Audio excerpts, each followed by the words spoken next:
As a voice over artist हमें अलग अलग तरह के क्लाइंट्स के साथ डील करना पड़ता है और उनकी अलग अलग रिक्वायरमेंट होती है।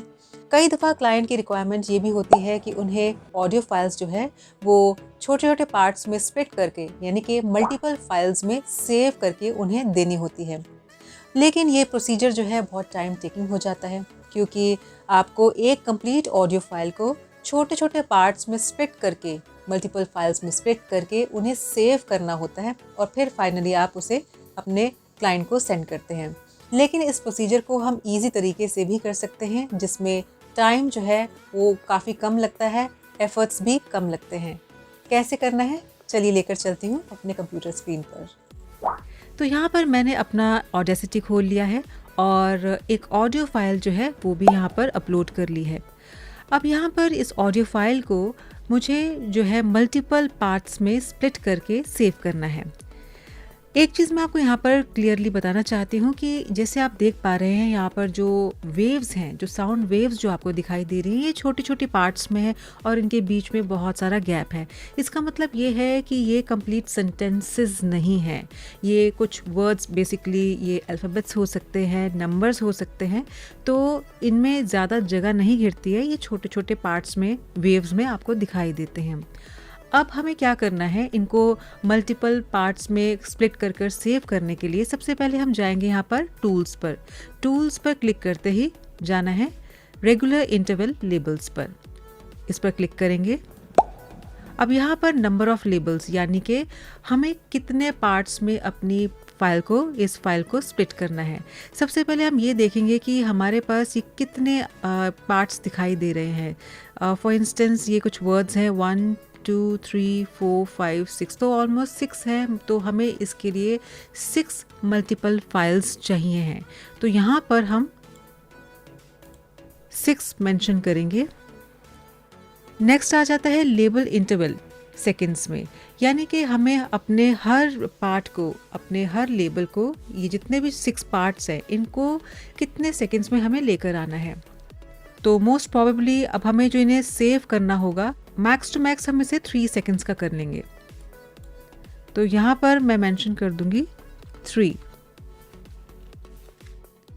नेक्स्ट आता है length of label region seconds, यानी कि हमारे हर लेबल की जो लेंथ है, जो उसका जो ड्यूरेशन है वो कितना रहेगा।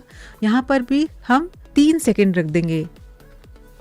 उसके बाद चलते हैं लेबल टेक्स्ट पर, यानी कि अब हमें इस जो फाइल्स को हम सेव करेंगे इनको एक नाम देना है।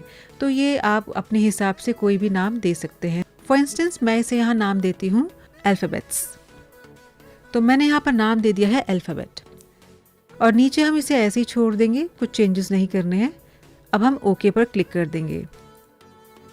क्लिक करते ही हमारे पास अब ये मेंशन हो गए हैं यहाँ पर 6 region labels at intervals of 3 seconds, यानी कि हमें 6 लेबल्स अब मिलेंगे और जिसकी ड्यूरेशन होगी 3 सेकेंड्स, यानी कि 3 seconds. Region length 3 seconds. Okay, जैसे हमने ओके पर क्लिक किया, अब आप यहाँ पर देख पा रहे हैं कि इस ऑडियो फाइल के नीचे एक छोटी सी एक और लेबल आ गया है, जिसमें अलग अलग नाम मेंशन है। जैसे कि 1 आगे अल्फ़ाबेट मेंशन है, क्योंकि हमने अपने जो फाइल का नाम है वो अल्फ़ाबेट के नाम से सेव किया था, बट सिर्फ इतना ही फ़र्क है कि सबको नंबर्स मिल गए हैं, यानी कि 01 अल्फ़ाबेट, 02 अल्फ़ाबेट, 3 4 5 6। अब जैसे आप यहाँ पर देख पा रहे हैं, ये हमारे लेबल्स यहाँ पर जो आ गए हैं, हमने 3 सेकेंड्स मेंशन किए थे, यानी कि जो विड्थ हो गई है इस लेबल की वो 3 सेकेंड्स अप टू आ चुकी है। सो ये एग्जैक्टली आपकी रिक्वायरमेंट के हिसाब से ही डिपेंड करता है। जितनी आपकी रिक्वायरमेंट है ऑडियो फाइल की, या जितनी लंबा आप अपने फाइल को स्प्लिट करना चाहते हैं, आप अपने हिसाब से कर सकते हैं। तो यहाँ पर से ये इतना पार्ट यहाँ पर कट हो जाएगा, लेकिन मेक श्योर कि आपको ये देखना है कि जितने भी आपके वर्ड्स हैं, वो जो लाइन है, जैसे ये जो येलो कलर की जो लाइन आपको दिख रही है, वो किसी वर्ड के ऊपर नहीं आनी चाहिए।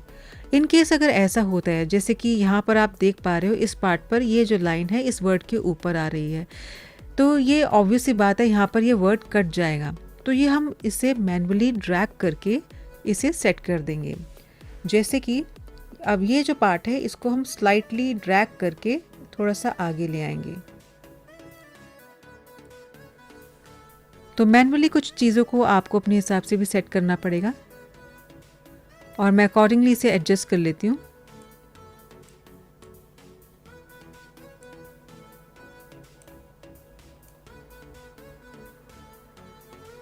ओके, अब आप ये देख सकते हैं कि हर वर्ड के नीचे उनके जो लेबल्स हैं वो आ चुके हैं। तो अब हम जाएंगे फाइल पर। फाइल पर जाने के बाद में जाएंगे एक्सपोर्ट पर। एक्सपोर्ट पर जाकर एक्सपोर्ट मल्टीपल पर क्लिक करेंगे और यहाँ पर जिस भी फोल्डर में आपको सेव करना है वो सेव कर सकते हैं। नेक्स्ट आता है फॉर्मेट, यानी कि अगर आपको अपनी फाइल्स को MP3 में सेव करना है तो MP3 पर क्लिक करेंगे, या फिर ड्रॉप डाउन के इस आइकन पर क्लिक करके आपको अगर वेव में सेव करना है तो उस पर भी सेव कर सकते हैं। सो मुझे फ़िलहाल MP3 में चाहिए, सो यहाँ पर क्लिक करके मैं सिंपली एक्सपोर्ट पर क्लिक कर दूंगी। एंड यहाँ पर आप देख सकते हैं track title 1 alphabet, track number 1, इसे ओके करेंगे। Next again track title 2 alphabet, track number 2, okay. इसी तरह से 3, देन 4, 5, 6। सो एग्जैक्टली अब हमारे पास ये 6 अल्फ़ाबेट्स वाली जो फाइल्स हैं वो यहाँ पर सेपरेटली शो हो रही हैं। इसे हम ओके कर देंगे। अब ओके करने के बाद हमारे जो फोल्डर है जहाँ पर हमने क्लिक किया था वहाँ पर अब ये सेव हो चुकी होंगी। इसे देख लेते हैं। सो जैसे कि आप देख पा रहे हैं यहाँ पर हमारे पास 1 2 3 4 5 6। सो देखा आपने कि कैसे अलग अलग फाइल्स जो हैं हमारे पास सेपरेटली आ चुकी हैं। हमें एग्जैक्टली इन्हें एक एक करके सेव नहीं करना पड़ा और ना ही उन्हें अलग से नाम देना पड़ा। सो इस तरह से बहुत ही सिंपल तरीके से आप अपनी फाइल्स को स्प्लिट करके सेव कर सकते हैं और अपने क्लाइंट को सेंड कर सकते हैं। सो नेक्स्ट टाइम जब भी आपके पास ऐसा कोई प्रोजेक्ट आए तो इस मेथड को ज़रूर फॉलो कीजिएगा। आई होप कि ये वीडियो आपके लिए हेल्पफुल रही होगी और अगर पसंद आई हो तो इस वीडियो को लाइक ज़रूर दीजिएगा। Thank you for watching.